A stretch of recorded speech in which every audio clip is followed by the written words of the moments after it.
From the City of Angels off the Pacific Ocean, good morning, good evening, wherever you may be, across the nation, around the world. I'm George Ure, and welcome to Coast AM. Happy 4th of July to you, and holiday open lines this hour. And next hour, web technology that forecasts the future, kind of like a time machine. Okay, here we go with two guests for you tonight. George Ure, he's a business consultant, he's a financial writer, but more importantly, he has a great website called urbansurvival.com. George's daily updates there on that free website give the day-by-day, play-by-play inside information about social impacts as things fall into place. So he will be one of our guests tonight. George, welcome to the program. How are you? And welcome back. Well, thank you very much, George. Pleasure to be here, and I guess I'll be George 2, and you be George 1. You may be George 1. I'll be George 2 tonight. Okay. Oh, come on, a couple of former news directors. What can I say? And now another guest tonight is Clif. Clif was on with me about 3 years ago, a little more than that. We're not using his last name. We'll have Clif explain why. He's got a patent on a computer-assisted reading technology, which allows reading from computer screens at up to 2,000 some words per minute, reaching into other areas of hidden potential within language used by humans. He's been developing a system of software internet agents and other proprietary processing methods to predict future events. The software project began in 1997, captures near real-time changes in language patterns within internet discussions, and then employing a very radical linguistic technique of his own, he developed a model which anticipates future events with some incredible accuracy. Here's an example. Since June of 2001, remember that date now, 2001, when the work projected a major tipping point that is a life-changing event with aspects of military and accident that would forever change the way we live to occur inside 90 days. The WebBot project has continued to give descriptors of future events such as the anthrax attack in Washington, the crash of American 587, the Columbia disaster, the Northeast power outage, earthquakes, and recently a flooding of the Red River. And as a continuing project, reports are offered at Clif's website, halfpasthuman.com. Hey, Clif, how are you? Just waking up. It's going to take me a bit to catch up with you guys. We're going to keep you awake for 3 hours, Clifford. Yeah, no problem. It's starting another day for me, so. Okay, we're going to get into why we don't use your last name. But, George, tell us a little bit about the relationship with Clif. Well, it's real simple and real strange. I was actually just enjoying life and working in the San Francisco area as director of admissions for a proprietary college there. And I received a curious email from a fellow who, in something called Screwy Theory 153, which you can find on the Urban Survival site, went into some explanation about how he had this technology that looked at language and used it to see what's ahead in our immediate future. The idea being that at a massive level, human beings leak the future. And it's a curious notion. So I was quite taken with that. And then he started talking in some depth about something called the tipping point. What he had done is he takes, I'll let him explain the technology, but in June and July of 2001, we were looking at this huge tipping point in the data set that suggested that, gosh, the world's going to change in a dramatic and unforeseen way. And as you correctly mentioned, it had aspects of military and accident. We had no idea what it was. We thought, maybe there's going to be a stock market collapse because right. I'm a long wave economics wag. And so, that's the kind of thing I'm looking for. And then along comes September 11th, and we both, watched it on television going, oh, good heavens, that's what a tipping point looks like.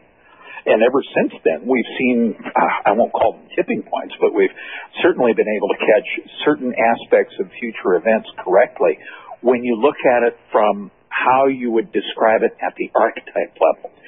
In other words, it doesn't say it's going to rain, and by the way, we just set a record up in Dallas for a number of days of rain. Incredible, isn't it? It's just been amazing here. In fact, George, we've had 2 inches of rain in the past 2 days here at my ranch in East Texas. That would be 20 inches of snow, George. Worse than that. We're at almost 39 inches at Tyler, about 30 miles north of us, and that means that so far this year, Tyler, Texas, has had more rain in 6 months than Seattle gets in an entire year. That's 6.5 feet of snow, by the way. I'm into the snow thing. You really are, and it's not the right time of the year. No. Although, as we'll get into tonight, climate change is certainly here in some unexpected ways. But that was how the relationship started. We have corresponded many times per week ever since.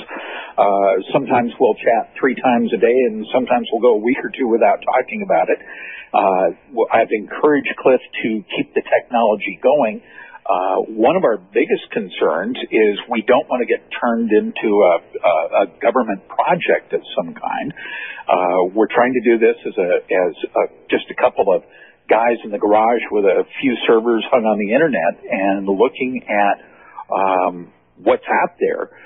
And Clif can explain that in much more detail. He and his assistant Igor take care of all the data. Oh, wait. Igor?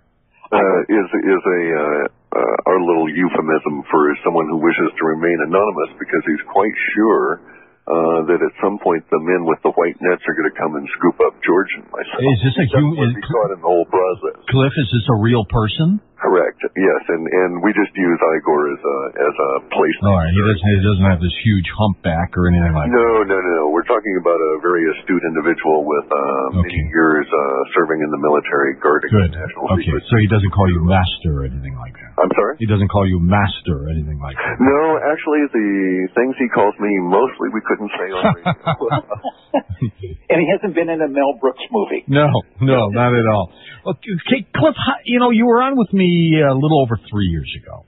Yeah. Tell me again why we don't use your last name.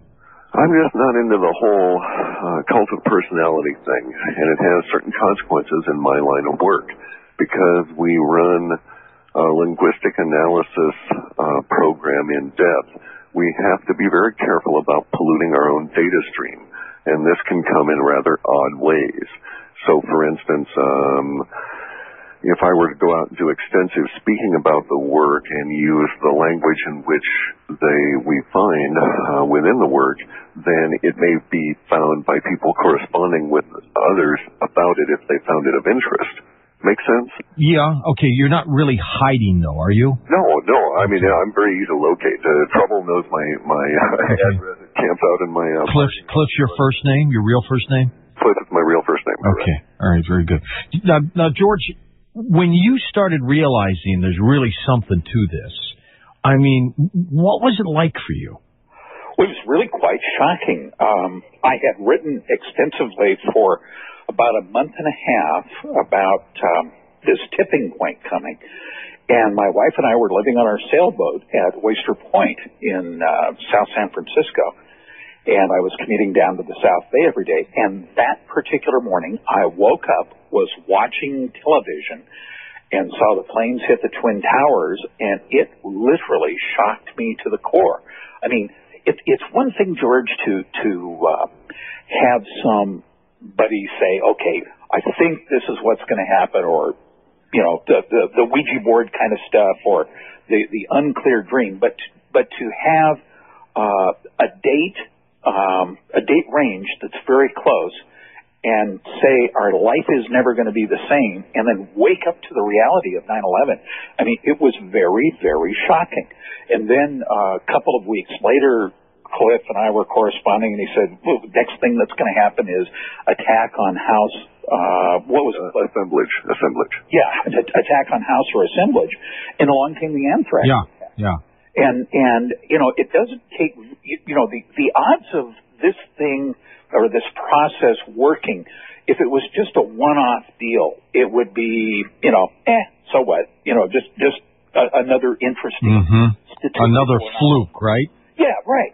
And it has happened with enough regularity. For example, we seem to do very well, unfortunately, with earthquakes.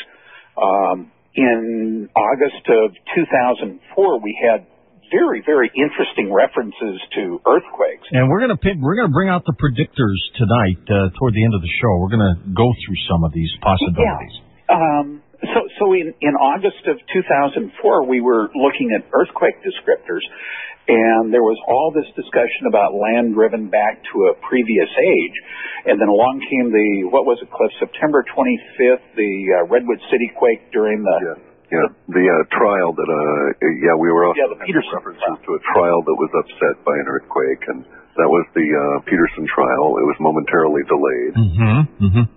And so what we got out of that was we were thinking in September, it's like, well, we were wrong about that land driven back to the previous age. And then 3.5, 4 months later, along comes the Banda Aceh quake with 300,000 plus or minus, 25 or 30,000. Those numbers still drift.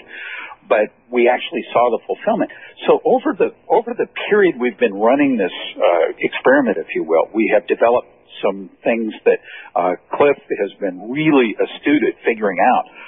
One of them is, as he mentioned, we tend to only put things about the WebBot project on my website. He has a base of subscribers that get more depth to it, but we try to contain how much gets out there because, as he mentioned, there's that polluting the data. Another thing we think we've learned is that if at the archetype level we have a series of similar events, it's really hard to discriminate and line them up with temporal markers.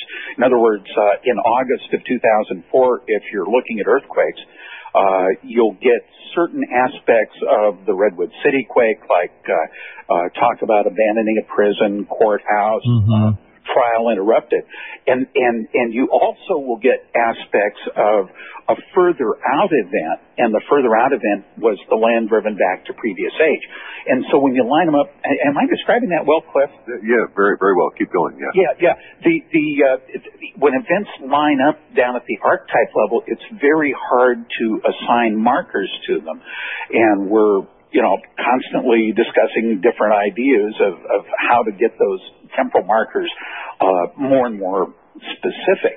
And a lot of people, almost every month, somebody will write into me and say, very curious, strange website, very curious, strange fellow, apparently. And I own up to that.